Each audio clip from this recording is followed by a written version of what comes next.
I still vividly remember the day my little sister Mia was born. I was only 4 years old at the time and my parents told me I was about to become a big sister. They said it would be wonderful, that I'd have a lifelong best friend. But what they didn't mention was that from that day forward, I would become invisible. My name is Sarah, and growing up in the Taylor family meant learning one hard truth early on. There was a clear hierarchy in our house. This determined, to me, Mia was at the top, and I was somewhere below, even the family cat. The differences in how my parents treated us weren't subtle, they were glaringly obvious in everyday life. Every morning my mom would make a custom breakfast for Mia. Over easy eggs and toast cut into triangles, just the way her little princess liked. Meanwhile, I got handed a box of cereal and a spoon. When I needed braces, my dad complained about the cost for weeks, but 2 years later, when Mia needed braces, they didn't hesitate to buy her the expensive invisible ones, the kind I had once dreamed of but was told were too much. They justified it by saying, "Mia deserves it more." These disparities were everywhere. When I got an A on a difficult test, the most I received was a half-hearted nod from my dad.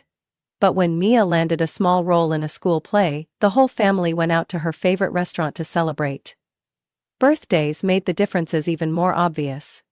My parties were simple: a store-bought cake, a few friends, and a backyard dinner.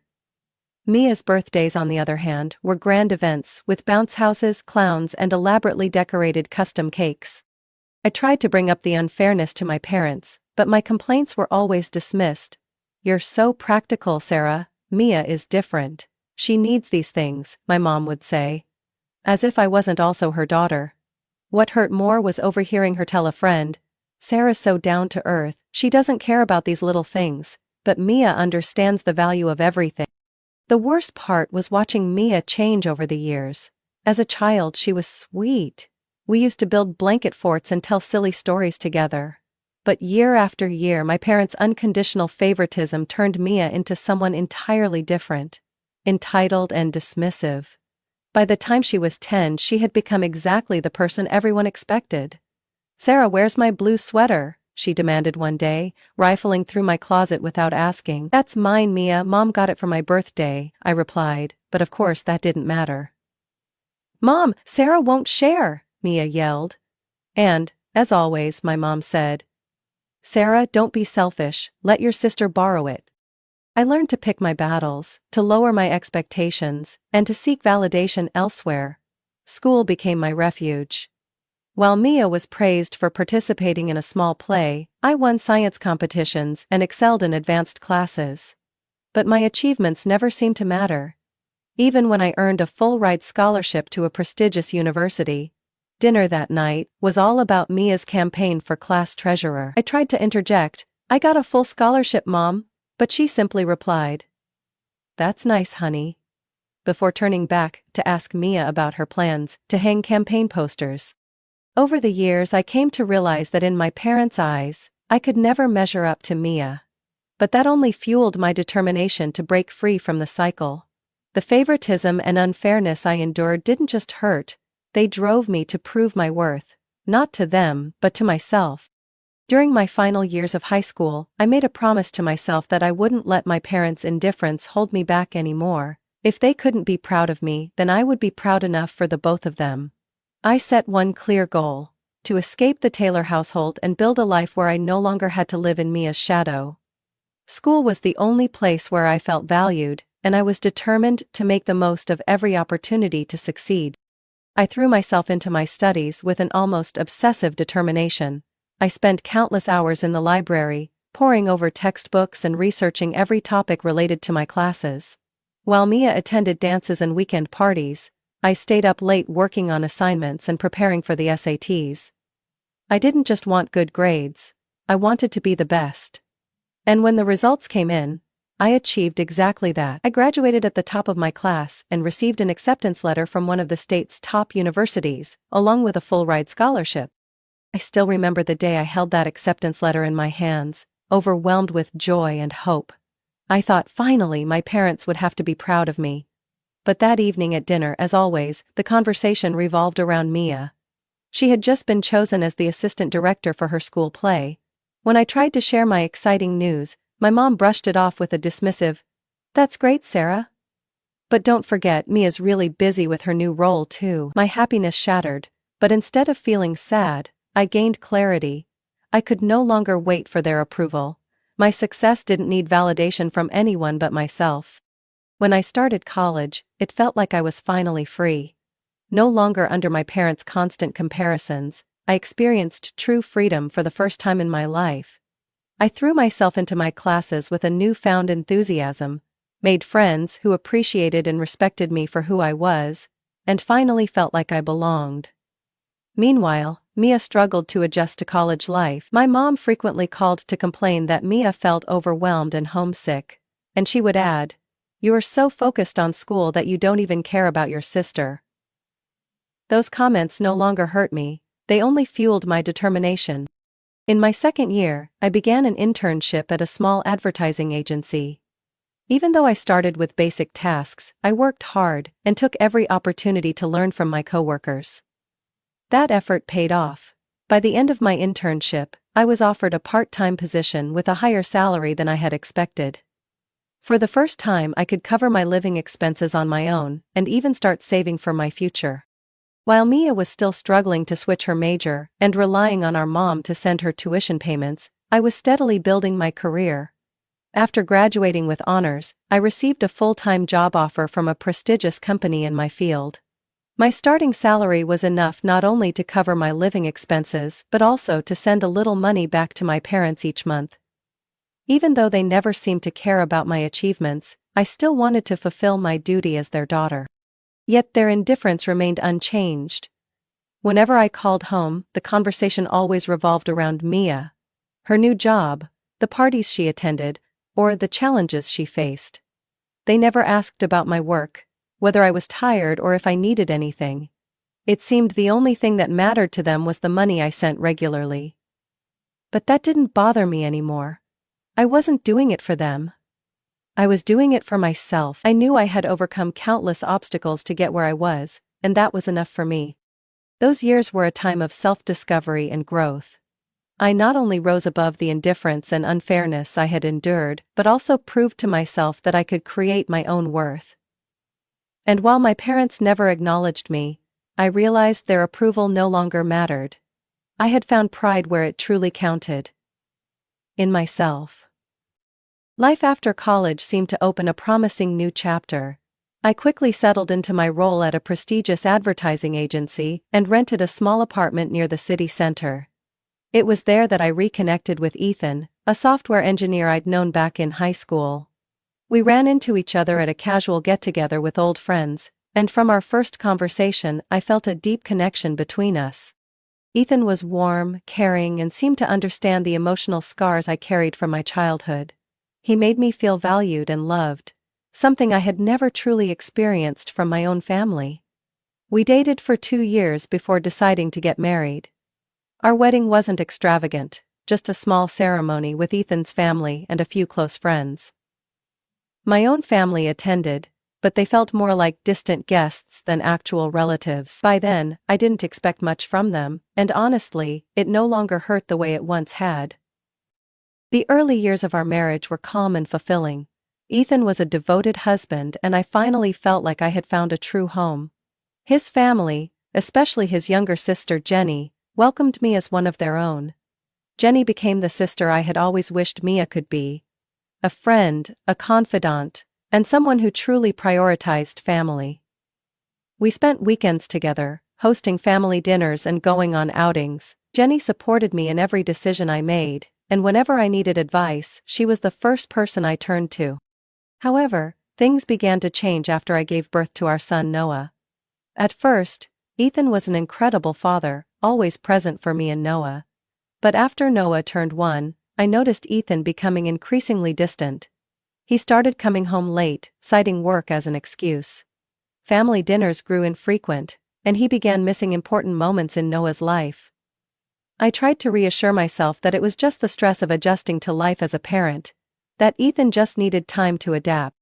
But the truth came out one otherwise ordinary evening. Ethan came home with a heavy look in his eyes and confessed that he had fallen in love with someone else, a client of his.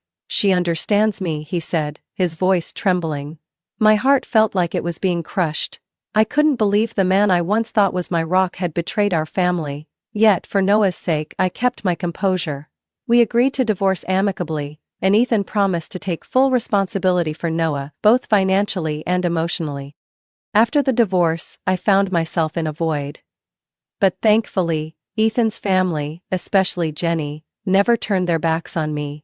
Instead, they became my greatest source of support during those difficult months. Jenny visited often, bringing homemade meals and spending hours playing with Noah so I could have some time to rest. Ethan's parents, Tom and Sarah, also showered Noah with love. He was always welcomed at their home, and whenever he was there, he lit up in the warmth of their care. Meanwhile, my own parents barely acknowledged what I was going through. Whenever I tried to bring Noah to visit them, it always ended in disappointment. They complained that Noah was too noisy, that he disrupted their routine, and they barely paid attention to their only grandson. But I had grown used to their indifference. Instead, I chose to focus on the people who truly cared, the ones who genuinely loved me and Noah. The divorce taught me a valuable lesson: family isn't defined by blood. Family is made up of the people who choose to stand by you, not out of obligation but out of love.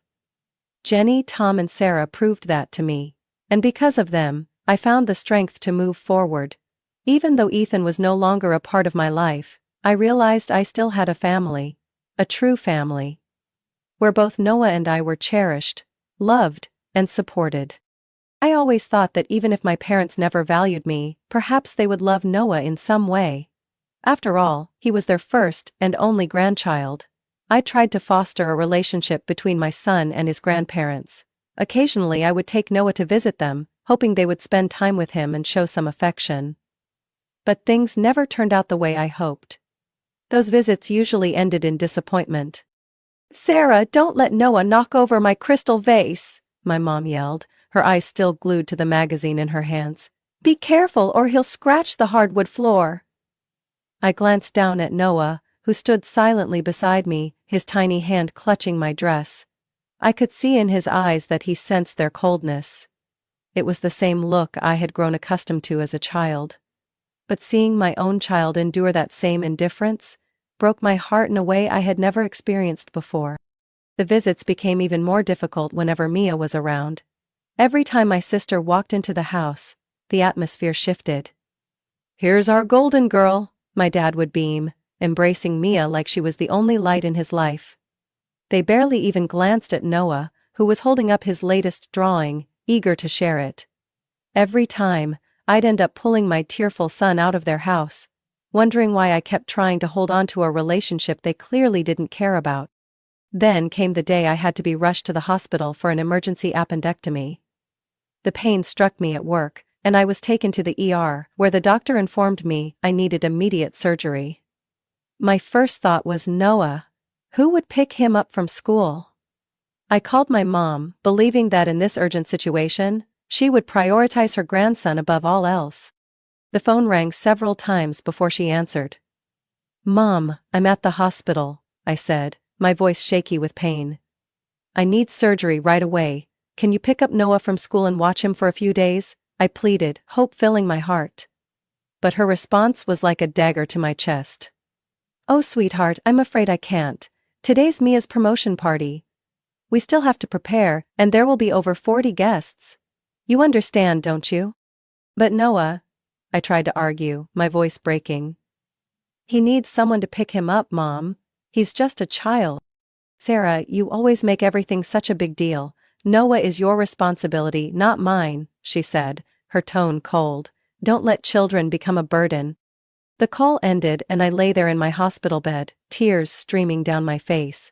I couldn't believe that even in a moment of crisis, my parents couldn't put family above their trivial priorities. Desperate, I called Jenny. She didn't hesitate for a second. "Sarah, Noah is my nephew. Of course I'll go right away. Send me the school's details and I'll take care of everything," she said. Her voice steady and reassuring. During my 2 days in the hospital, Jenny sent me pictures of Noah playing with Max, her family's dog, building blanket forts and baking cookies in her kitchen. I realized then that Noah didn't need his maternal grandparents to have a happy childhood. He already had Jenny, Tom, and Sarah, people who genuinely loved and cherished him. When I was discharged, I came home to find Jenny had prepared dinner, tidied the house, and even bought some new toys for Noah. Watching my son giggle as he played with Max, I realized something profound. Family isn't always about blood. Family is about the people who love you unconditionally and stand by you when you need them the most. A few weeks later, I decided to cut off the financial support I had been sending my parents. The money I had been using to help them pay off their car loans, a gesture they never once thanked me for, would now go toward Noah and our life together. When my mom called, her voice sickeningly sweet, asking if I could send more because Mia couldn't provide as much as they'd hoped, I simply replied, "I've done everything I can. You're on your own now." Then, I ended the call, feeling a weight lift off my shoulders. I don't know how my parents and Mia will manage without my support, but it's no longer my concern. I have a real family now. People who are there for me when it matters most. And I will never let Noah feel abandoned or unimportant. He will always know he is loved and valued. After that final phone call with my mother, I knew it was time to make a decision, for myself and for Noah. I had spent far too many years trying to prove my worth to them, hoping that one day I'd receive the recognition and love I had always craved. But now I understood that all my efforts were in vain. They didn't see me as an important part of their family, and they certainly didn't care about Noah. I had to make it to Noah. I couldn't let their indifference and selfishness impact our lives any longer. It was a quiet Saturday evening at Jenny's house. Noah was playing with Max in the yard, his laughter ringing through the air and easing the weight of my exhaustion. Jenny brought out 2 cups of hot tea and sat beside me on the porch swing. "Sarah, I know this isn't an easy decision, but sometimes, to protect yourself and Noah, you have to do it," she said, her eyes filled with understanding. I nodded. "You're right, Jenny. I've tried for so long, but it's meaningless. I can't let Noah grow up thinking love has to be earned through suffering or one-sided sacrifice. I want him to know he's worthy of unconditional love, just like the way you and your family have shown him." The next morning I took the first steps to sever ties with my parents. I canceled the automatic monthly transfers, removed their numbers from my contacts, and blocked them on social media. It wasn't easy, but the sense of relief slowly outweighed the initial hesitation. I had spent too many years clinging to a relationship that only I was trying to build.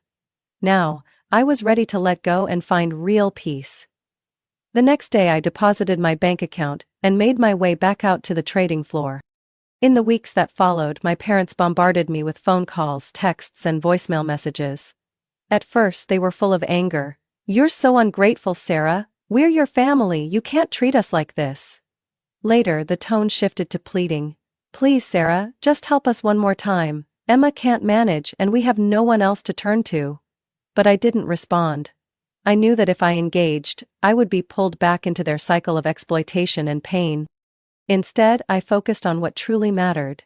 I spent more time with Noah, taking him to the park, reading bedtime stories, and baking his favorite cookies together. Jenny and her family remained by our side, creating a loving environment where Noah felt secure and cherished. During family dinners at their house, I no longer felt like an outsider. Instead, I felt valued and like I truly belonged. One day Noah brought home a drawing from school. It was a family tree with little branches representing his loved ones. "Mom, I added Aunt Jenny, Grandpa Tom, Grandma Sarah, and Max too," Noah exclaimed excitedly. As I looked at the drawing, my heart swelled with emotion. My parents and Emma weren't on that family tree, and I knew that was exactly how it should be. Family isn't about titles or obligations. It's about those who love and support you unconditionally. Oh. I hung Noah's drawing on the living room wall, right next to a photo of us with Jenny's family from a recent picnic. Every time I looked at those images, I felt a deep sense of peace. I no longer needed to seek love from people unwilling to give it. I had found my true family. A place where Noah and I were loved completely. 3 months later, as things began to settle, I received a letter from my mother. It was long, filled with both accusations and apologies, but I didn't open it. I tucked it away in a drawer. Not to keep it, but because I no longer cared. Everything I needed I already had. A real family, where Noah and I truly belonged. The days that followed passed in calm and quiet contentment. I stopped keeping track of my parents or Emma, and it no longer mattered. I had learned that sometimes, to find true happiness, you have to be brave enough to let go of what hurts you. And that's exactly what I had done.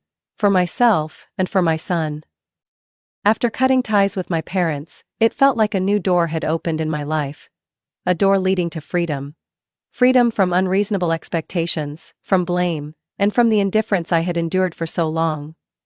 But above all, it was the freedom to love, and to be loved, fully and unconditionally.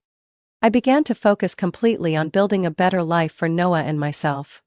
In the mornings, I would wake up early to prepare breakfast for Noah, watching his innocent face light up as he excitedly talked about what he planned to do at school that day. I made sure that every day of his was filled with joy and a sense of being loved. Small moments, like baking cookies together or reading books before bed, reminded me that true happiness isn't found in anything extravagant or complicated. It's in the simple, heartfelt moments of genuine love. Jenny and her family remained an essential part of our lives. To Noah, Jenny was like a true aunt, and Tom and Sarah felt like real grandparents. They constantly went out of their way to make us feel welcomed and part of their family. On weekend evenings we often had backyard barbecues.